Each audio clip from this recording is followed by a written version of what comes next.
today. And some of these, I think, have been examples of like how that hasn't really worked out. And luckily, because you're still employed and have not been jailed for analyst relations crimes, you've been involved in some successful examples. So, what does analyst relations look like when we're doing it successfully? Well, I think when we're doing it successfully with respect to hype, it's about bringing the story forward through your customers or prospects' eyes and not through your own eyes. So it's one thing to tell my own story and say, here's the vision we have, but it's a stronger story and it has proof points. If we can say, this is what our customer, and give a customer's name or a brand or something, this is what a customer is trying to do, and here are the results they expect to see. We don't have to have tangible results. We just have to talk about what they think they'll have and how the change that they expect in their organization based on that. And that is so powerful for an analyst, because if you can show that story and how it works through a customer's eyes, it is something tangible. It's a use case that's tangible for them to hold on to. Mm-hmm. Mm-hmm. Mm-hmm. And is that hypey, or is that not very hypey? Or can it be hype, or can it not be hype? It can be 100% hype. So, we build our roadmaps with our customers. So we know, we always have, when we're building roadmaps, we'll have one or two almost pre-beta customers who are with us, working with us to help us shape where we're going, shape that future vision. And even as we're coming out with the vision, we'll work with our customers to enhance it before we even announce it to the world. So by the time we are announcing that vision to the world and we're bringing it to the analysts, we do have customers that we've talked to about it who can stand beside us on stage or talk to the analysts and say, this is, why I'm buying into the vision. And it's kind of like when you have an influencer who is saying something like, I use this product and my hair is great and I think you should use this shampoo too. You see the difference, you feel the difference, you feel the emotional attachment. So when we use our customers to tell the story and through their eyes and through what they expect to change, it's an emotional connection and a tangible story. I could sit there and say to a customer like, oh my gosh, you're going to have great productivity, you're going to have great, revenue, blah, blah, blah, by using my product, but I'm not telling you what, where, and how. Yeah. If I'm saying like, this customer is going to save headcount, reduce, money here and tell that story, and then they'll come through and say, we're going to, bring all our employees forward, do whatever, blah, blah, blah. It makes a difference when you're hearing it through somebody else's mouth. It's that third-party validation, which is so key. Third-party validation, thought leadership, all of that is a big piece of hype. Yeah. And can I ask about flexibility along the journey? I remember 25 years ago, something like this, doing a briefing for PeopleSoft where they were meeting I think it might have been Gartner. They were being briefed, and the analyst said, listen to all the story about what was going to be happening next. And then the analyst said, look, it's funny you should mention that, because here I've got the notes of what you told me this time last year about what would be happening. And there was a dramatic discontinuity between what PeopleSoft had told them a year ago and what they were telling them today. And I share this story because that's 25 years ago when that last happened. Right? So, analysts are not goldfish. They definitely don't look like them.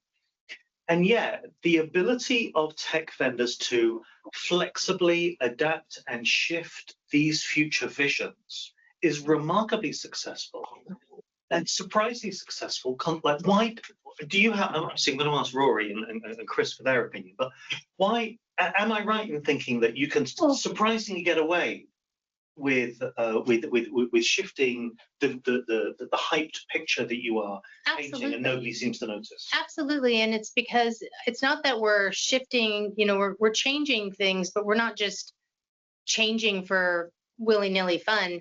It's adapting to the market, adapting to changes. People's vision pre-pandemic was a lot different than during the pandemic and post-pandemic. Things happen, you test products, you test visions as you're going, and if the reception is not ideal, you may pivot, you may change. But you do need to be flexible within your vision to understand what's working, what's not working, and where you need to expand your vision and change it. Yeah. That's why it's so important to keep close to your to the analysts that you work with, yep, and let them in on your thought leading, on your thinking process, with all the ups and downs and the rabbit holes that you tried and you discontinued and you decided otherwise, and why you did that, and how you've been using his and other analysts' data, research, opinion, and everything, so that when it comes to that moment, to that briefing, and say the future will bring these totally different things than we said last year, they're not surprised, because they know the journey that you've gone through, and they know you've not just made a new crazy list, but you arrived there for a bunch of reasons that are all very considerate and grounded in data and research and the entire struggle, and it makes a whole lot of sense. So now that new list that is totally different from last year is not a big question mark for them, but 3 exclamation marks, because it's super smart and very well founded. And I like to say that it creates something that I like to call POO, which is pride of ownership. The analysts have been there with you on the story, and so they feel invested in your story and are less likely to crap on it. Yes. So that is nice. And I wonder if I can, I think Rory and maybe Neil as well might have something to say about this, like the flexibility that vendors have in their vision, and then the accountability that they're under from time to time. Because I think there's a big difference between, if you're a major vendor in a comparative evaluation, of course they've been keeping track of what you said last time and what you'll say next time. I think one of the things that Neil has shown quite nicely in his research is that there's a difference between, say, the entrepreneurial pitch, where I'm pitching for you for my Series A, and you might give me the money or you might not give me the money, but you're probably not going to be involved in giving me bigger rounds because you do round A, you don't do final exits. Whereas when you're pitching to analysts, you might be interacting with the same analyst again and again and again and again. They might have a vision of you, whereas maybe Chris's clients might be meeting analysts for the same time, or they might be meeting them relatively infrequently, in which case they might be less accountable. That there might be, less of a memory of what they've said last time or what they will say next time. Yeah. Does this, I don't know, is it easier to get away with hype in some situations? I would say, so I attend lots of, big events, small events, things which are aimed at the public, not public, but, kind of a general audience. And then there's usually an analyst, track or a subset, or a special event that runs parallel. Usually, there's a room upstairs somewhere. Same executives come in, and they will often sort of try to do their same pitch, and it's generally kind of met usually with stony silence, because I guess we've kind of heard all that before. It is quite common for analysts, and I've done this myself, to say, so on the such and such a date last year when we did this, you said blah, blah, blah, blah, blah. You were going to have, 25-foot masts all over continental Europe to carry your 5G signal or whatever. I'm paraphrasing. And then, nervous laughter from the CEO and the PR people saying, yes, did I say that sort of thing? Analysts are kind of known for having their kind of longer memories of these things. Does it make a difference to the messaging or how they approach? No, most companies are saying, well, we have, that didn't happen for reasons X, Y, and Z. We have new strategic directions this year. And the analysts go, okay, fine. All right. So what are you planning to do there? And you move on. There isn't that same kind of, what, betrayed or you've changed your mind. That doesn't really happen. It's a bit more kind of, it's expected. It's okay to be very optimistic as long as you don't go too much in the hype. if you're very optimistic yet you don't deliver it, you're not going to be hauled over the coals for it. I think certainly in customer such situations where perhaps they've invested, early investors in it, and they're doing they've done a pilot or a reference, piece of work and have paid money for that, and things don't happen. That's quite different because it directly impacts the customer's client's business. But for analysts, there's not really any hit to our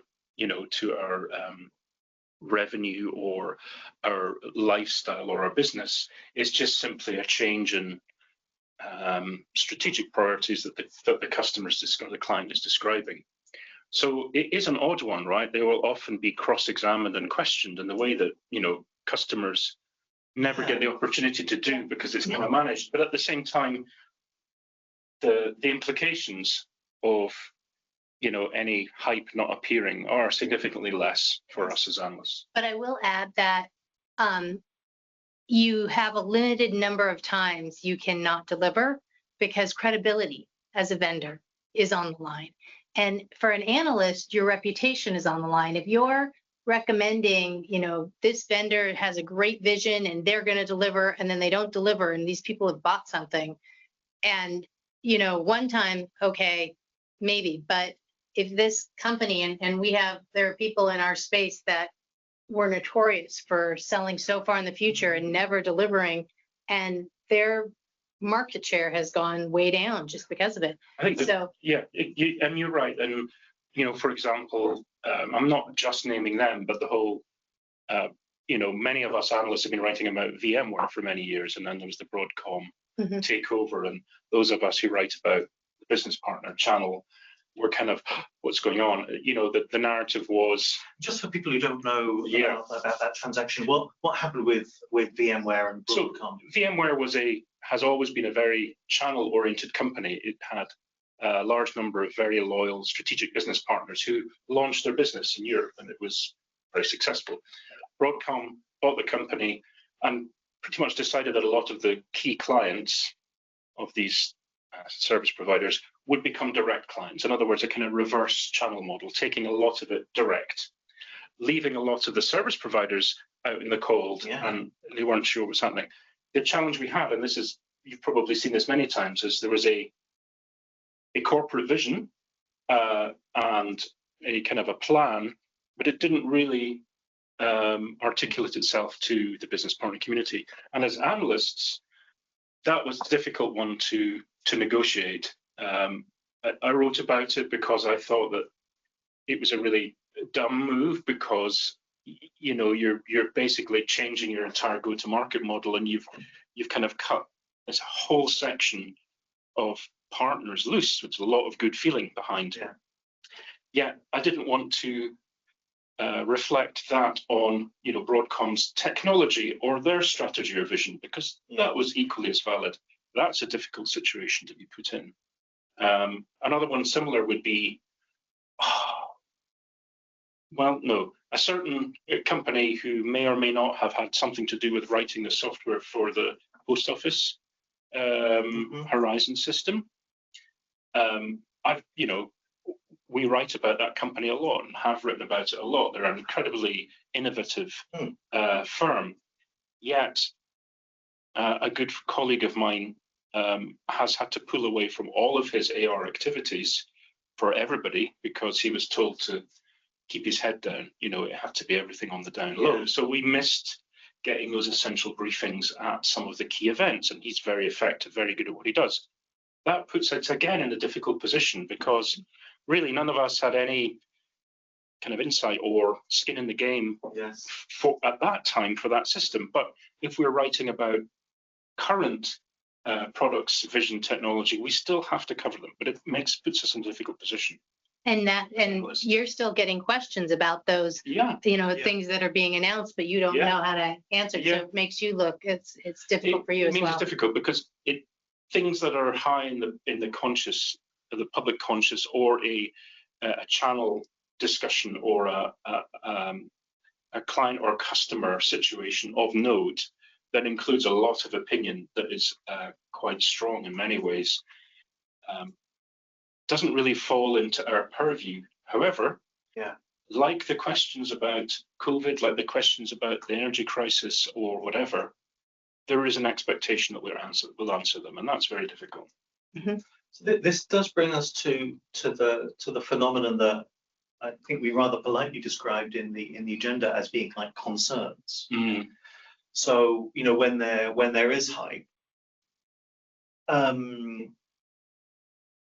it's like someone's telling you a rather long-winded joke. I mean, you're gonna it may end out okay. You're gonna cut them some slack, but then there's a certain point where it starts to become a bit silly. And to take that as and I think it's a really interesting example because it's not unreasonable with a big tech firm to think that that there may be lots and lots of things that a company does that means you want to preserve your relationship with it.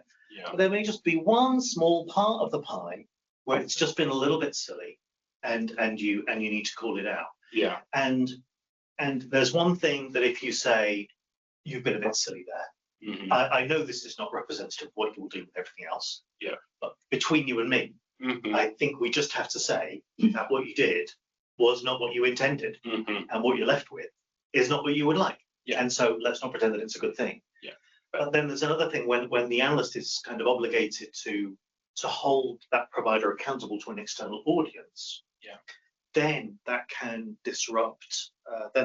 The relationship between the vendor and the analyst when they call out the hype. Exactly. And I know we would not want to talk about Oracle in the heyday, Mm-hmm.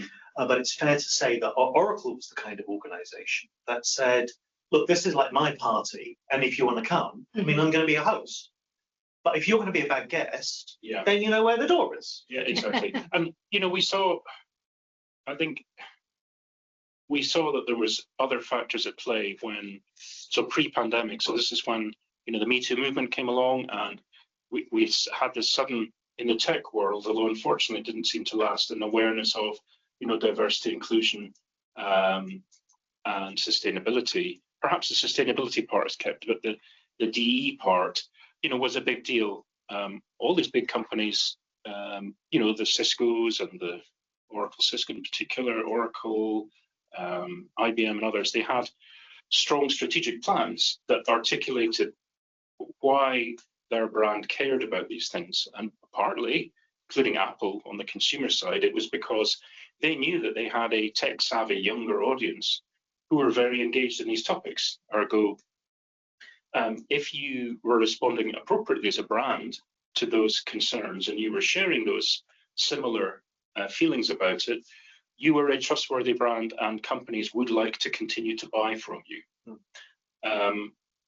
So that was important because that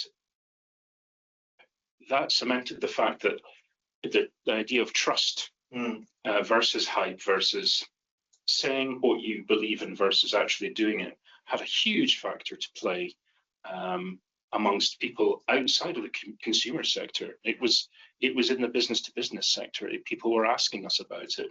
I think, as I said to Neil earlier,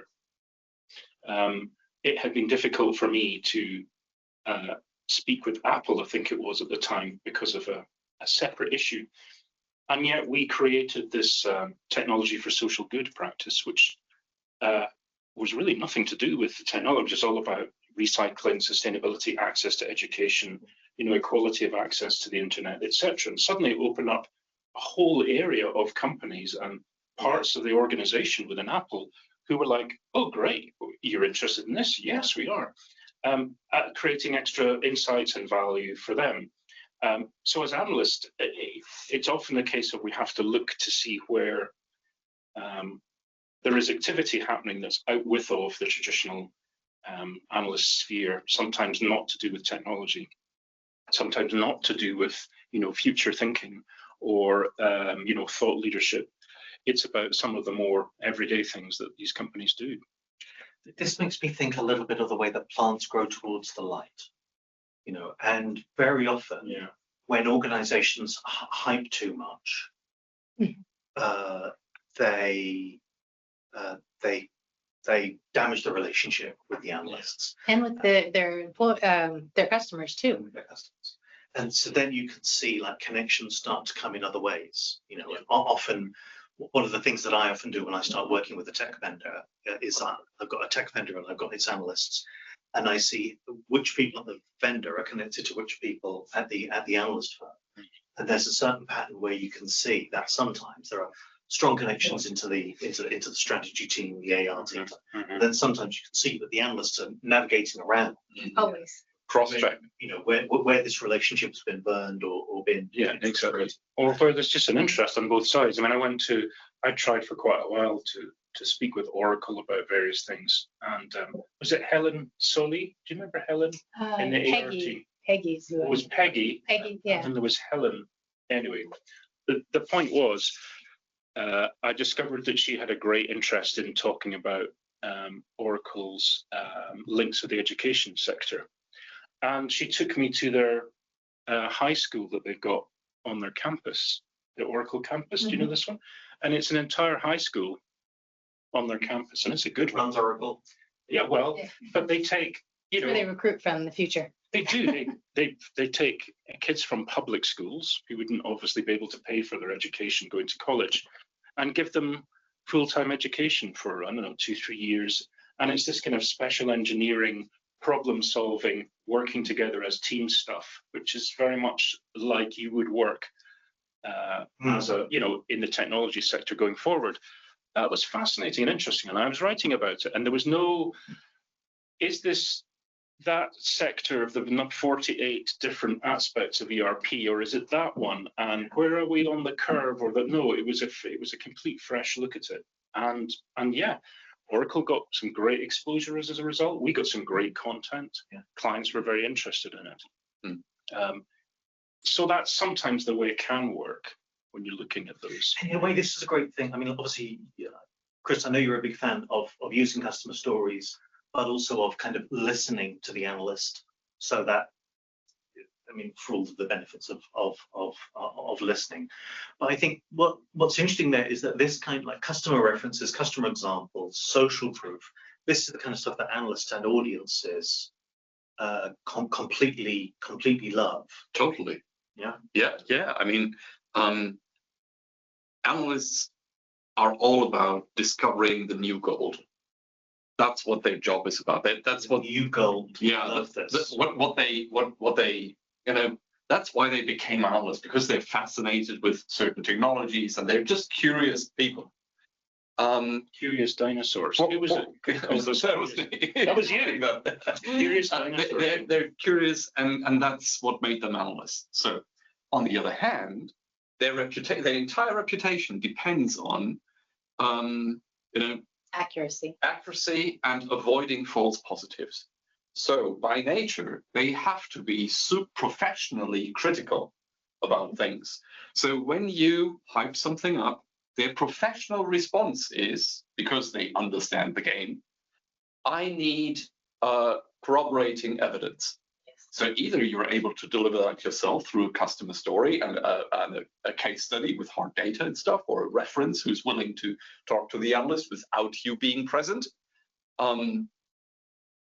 They will look for that elsewhere. So having those case studies and stuff, that's a way of both underpinning your point, protecting you against the analyst going off elsewhere and trying to find corroborating evidence elsewhere, which they may not find, which will, put you at a huge risk of looking like someone who tried to trick them into a new thing that is actually not gold. And that will make them hyper skeptical. And that can be a massive problem for you, Maybe they will not, immediately take you apart and rip you apart in an article or so, but you will have a really hard time with, both hands tied behind your back, fighting up an uphill battle to win back their confidence. And I think there's no, So that's what I meant, sorry, that's what I meant with the risks of manufacturing hype. If you need this evidence to back it up in a way, or you have to be very, very careful about how far you go, how you frame it. It's okay to manufacture hype to do this, as long as you frame it as, we know we're leaning a little bit far forward here, but in our imagination, we feel this is where things are going. we're working on evidence, so maybe we can do that together. And but just not manufacture a little bit too much of exaggeration. I think there is an understandable worry that if it's not completely controlled, the messaging, the exec face-to-face, the material, the customer references or whatever, if it's not completely controlled, the wheel will come off and it'll end up in some terrible situation. Yeah. But I think that's typically only if you don't really know the analyst. So me, and I know this is a common practice, everything I write, I always send to the AR person before I publish it. And I do it as can you fact check this, please? I always value opinions, but they may not necessarily be in the finished piece. And that works out really well. The other thing is, sometimes even when a customer is not hyping the company, in fact, when they're not, as a reference, that can sometimes be more effective. For example, there was a briefing by AWS it expanded into Germany to have, what's it called? A node, not a node. Stand up the data center? Thank you. Yeah, so they have like in this part of Germany. They call them clusters? Oh, clusters or something. No. No, Data center. But I know what you mean, like they open up a region. Yeah. So here's a region. Yeah. A theater. Exactly. So we heard the blah, blah, blah, blah, blah, blah, blah.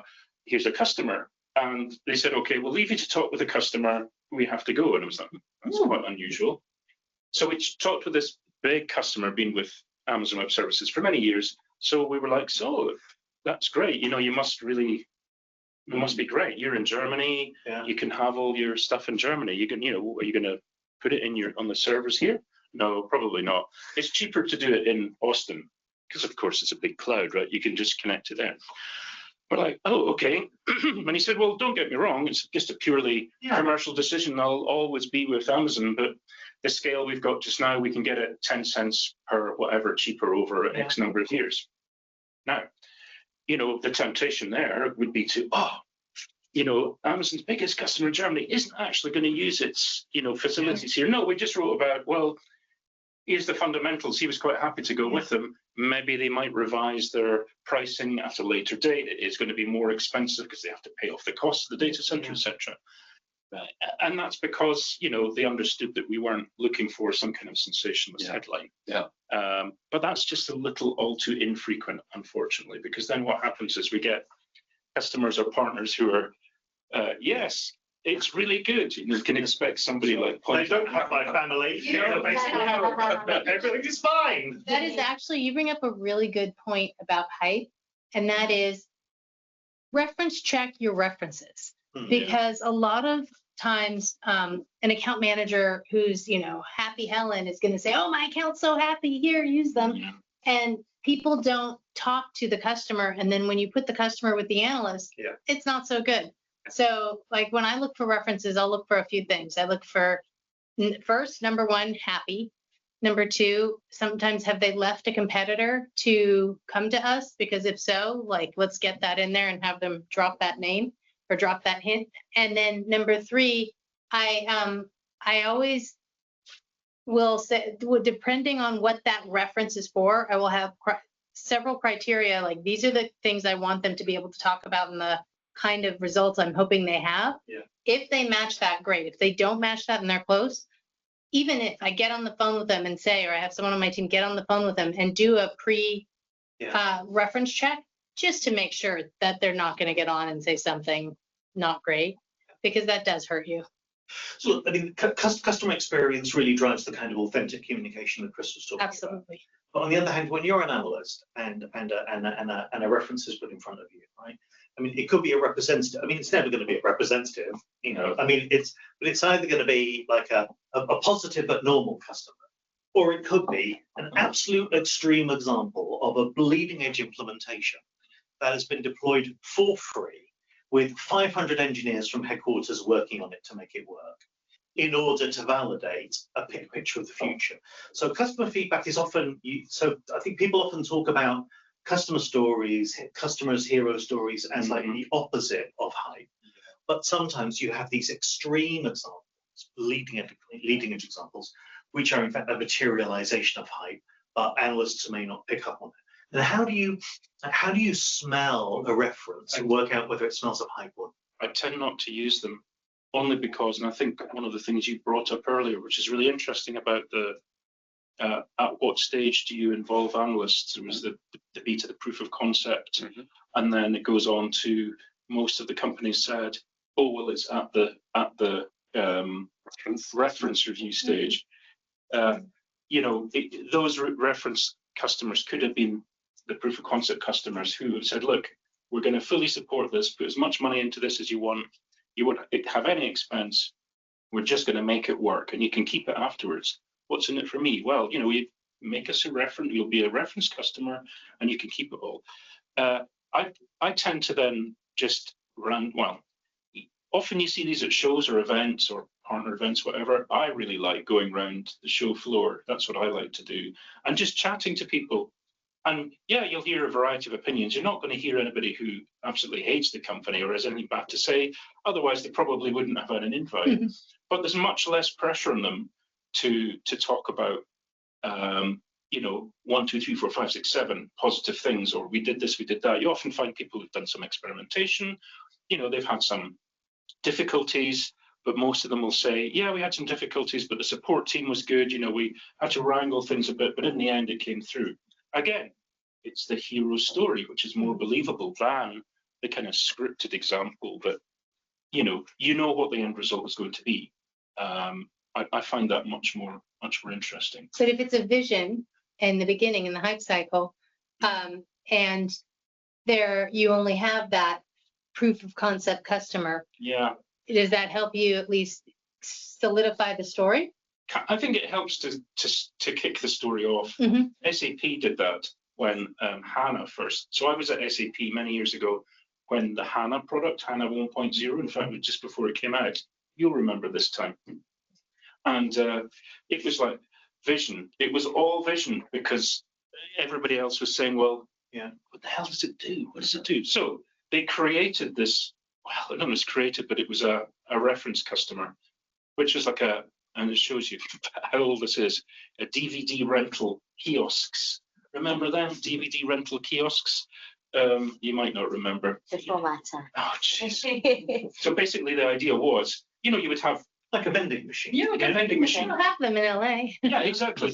But the point was that HANA was being used that it could in real time monitor where all the DVDs were, what ones were becoming much more rented, and the numbers, and then they could get like a motorbike rider. Yeah, that's right. We'd zoom across town.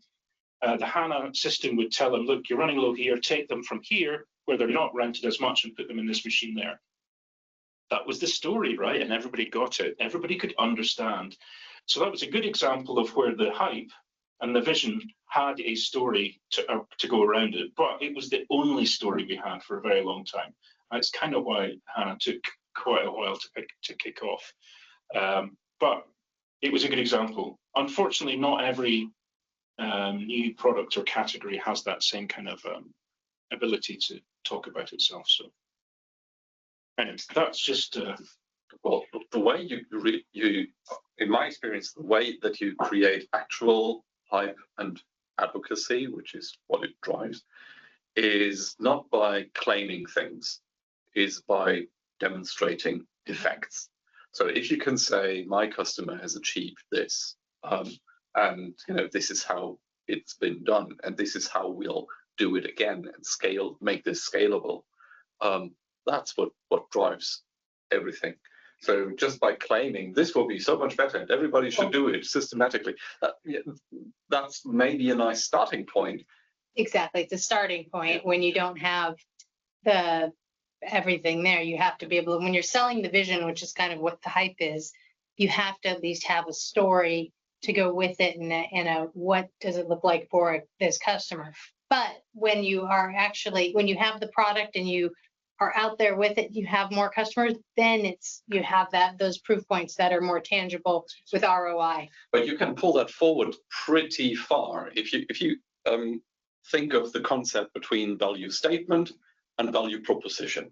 So value statement is, we believe you can do this with our product. You can achieve, I don't know, that much, like 2/3 cost reduction or so. That's a general statement. Now, if I go out in sales and I need to turn this value generic marketing kind of value statement and build this out in a customer-specific value proposition, where I say, based on the data that you, Mr. Customer, have shared with me and our experience with your type of company, we believe in our calculation that our product, implementing it into your system, will be able to generate, we've calculated 73.5% cost reduction over so much time. That will mean an ROI as we calculate it, as we estimate, based on the data that you're giving us. That then creates this value proposition, professional term, value proposition, not kitchen table, claim.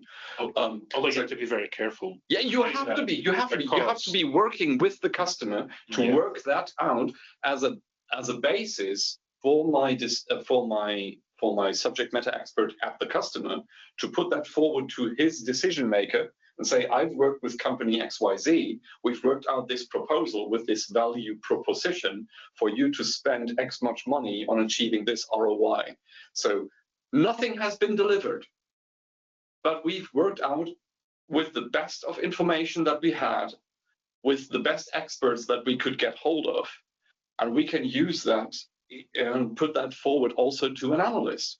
Except that and say, well, this is how far we got. It can be a bit of a rod for your own back, because if you choose to go down that route, then that will be forever something that customers come back to in the future when they're using it and it's a bit more mature and established, and they're also then starting to look at the ROI themselves, and will start to say, so you said back then, in that model data, and in fact, that's often what's happened with public cloud installations, for example, is kind of pay per use and so much per gigabyte, whatever.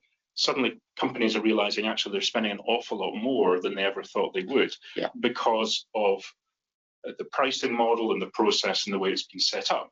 And therefore that's kind of coming back, seen as a positive to begin with. This is a great thing, here's the ROI. It's kind of coming back as negative. So if that route is chosen, then you have to have quite a bit of your resources spent on validating that ROI constantly and monitoring it just to check.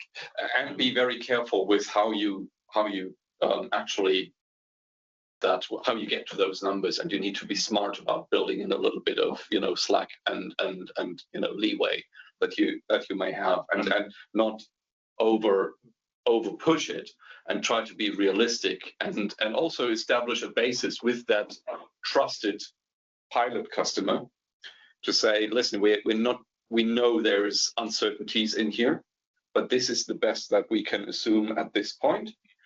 So you don't want to do this with just anyone who comes around and is ready to go with you. You want to select your pilot customer very carefully and involve the legal department as well. No, it's true. It's true. I actually want to tap into one other thing. When you're talking about hype and you're creating that vision, and you're coming back a year later and maybe you're talking about the new vision, one thing we always do is we show what we've delivered, and maybe we didn't deliver everything, but I think this also helps the trust. So last time we talked to you about XYZ, whether it was a month ago, a year ago, whatever, last time we talked about XYZ, since then, here's what we've delivered in the time frame we said we delivered in, or prove that trust, because they are talking to so many vendors. A, it's always good to refresh memories of what you're doing, no matter how often you talk to them. B, it's good to show that you are delivering on some things, because it gives credibility if you don't deliver on something else later on. Can I was just going to say, can I just take a step back to the sort of conversations you were having a few minutes ago, and I think Josh trying to get a second there, about these really effective relationships between vendors and our AR people and analysts. And it does seem that a lot of it taps into alignment as a kind of like concept, doesn't it? Kind of, we're going to align my needs and your needs, and we're going to kind of work together. And it showed there's only a small percentage of kind of analysts have that relationship with vendors. Even the most successful AR teams only generate a small number of those percentages. But that's where what's like partnership appear when we actually interview them and we read the verbatim and everything. Right. So partnership alignment was another word that appeared quite a lot. It is align, rather than being a kind of contest about who can get away with what, which is what a lot of the relationships described sounded like. It's those ones where we are actually literally working together for mutual benefit. Yes. I'm going to give you something really good, in return, I'm getting something really good, and it's a win-win rather than a kind of zero-sum relationship, which I think a lot of them, from what you described, appears to deteriorate towards. Yeah, we're coming close to 4 o'clock, but before we close up, I just want to kind of try to, I think, tie together two things around this idea of what happens when the hype seems to not work out. Yeah. So and partly it's because you mentioned the hero's journey. Splendid book, and I just googled it and have a picture in front of me. And one of the things that you just spoke about is that even if you've not been able to complete the journey so far, you have to be able to show how far you have been able to gain some of the benefits along the way. And if you think of that classic hero's journey, you know, you have an ordeal which partly unlocks some of the benefits, but really you have to, you know, basically go close to death and be resurrected in order to unlock all of the glories on the on the far side. Robert the Bruce and the spider in the cave. Yeah, you know, he would have admitted failure many times, but his objective was still to win. Sorry, carry on. So it means that if you communicate authentically, even if you're not able to deliver the journey, if your sense of the elixir at the end of the road, the gold at the end of the rainbow, as long as you're able to maintain that vision, you know, success and failure along the way are simply part of the journey. You know, when you're going on that journey together with the customers who are part of the retinue that are working along with you along this journey. Yeah, I think even though companies talk about you know, having the best teams and the most amazing colleagues and the most talented engineers and whatever, we are all just humans after all. And acknowledging one's fallibility, even on a technical level, is quite natural and understandable. I think also in the world of analysts, for example, a lot of people know each other. Yeah. And in the world of AR and crossing over, and they have relationships that where people understand how they work and know that it's not some kind of terrible cover-up or trying to hoodwink people or otherwise. It's all just part of the process. Yeah, but to be human is to be imperfect. Exactly. And there's something deeply enchanting about humanity for us, and many of the most famous people or beloved people are human. Yeah, there is a really nice concept discussed in a book called The Infinite Game. That business is not like many people are treating business like a finite game, like you can win something. You cannot really. You cannot win a market. You know, you cannot win. You may be able to win a deal, but you know nothing's older than yesterday's news. You know, you cannot even win a magic quadrant because the very next day, you know, everybody else who's not in the top leading spot will explain why that magic quadrant is dead wrong. Yeah. And of course, they will all be out to get you, and we'll do the next briefings and stuff, and everything's totally constantly in flow. So you cannot win a market. So it's not a finite game like chess or so, where you have a set of defined rules, defined players, and all that, and that's all defined. Everybody agrees and sticks to the rules. Whereas in business, you have new players coming along all the time. People are inventing new rules. People are breaking the rules. Everything. There is no end to the game and all that. So it's definitely an infinite game, and that means you can, you know, to the concept of a hype that failed. If you look at that in the concept of an infinite game, it's, well, you failed at this point in the journey, but you can only ever compete against the best of yourself, because if I'm competing against, if I'm measuring myself against my competition, I'm limiting myself. Yeah. I'm setting too small a frame. Mm-hmm. So if I'm competing against the best version of myself, then that non-delivered hype is just a step along the journey of saying, well, yeah, and that's what we've learned. Yeah. So here's how we're going to continue and how we're going to push it forward and forward and forward. And you know, if you communicate that to an analyst, you cannot fail. You can only just, you know, generate additional learnings, like Thomas Edison, who had his, I don't know how many hundreds or thousands of different materials explored that all did not work to build a light bulb. Yeah. So he was asked, so how do you feel about all these thousands of failed experiments? He said, I haven't had thousands of failed experiments. I've found thousands of ways how to not do it. Mm. So I've generated a whole lot of insight. Yeah. Mm. You know? I still think Gartner would have put him in the bottom left quadrant. Very low ability to execute. Exactly. Very, very low. I think on that happy note, are there any final thoughts you want to contribute? Otherwise, I can see our attendees are kind of dropping off because we're a few minutes past the hour. But I want to thank the folk who made the journey here and had shared our jackfruit jerk chicken lunch. And those of you who have joined with us online and sadly not been able to enjoy the wonderful catering here.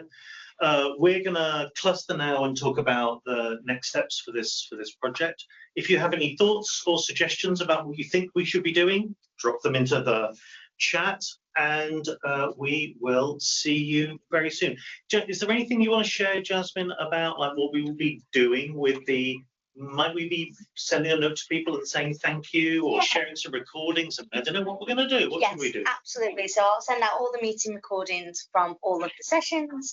Any slides that have been shared, I'll also send those across as well, and some contact details for all the VAR speakers and everybody who's had an insight and some input into this event. So if there's any questions or any specific areas of follow-up that you want to do, then it makes it much easier for you to do that. If you have any questions about the event or future events, feel free to reach out to me at jasmine@sagecircle.com, but I will be in touch with everybody who has registered and or attended today over the next week or so. Amazing. That's great. Thank you very much, everyone. Bye-bye.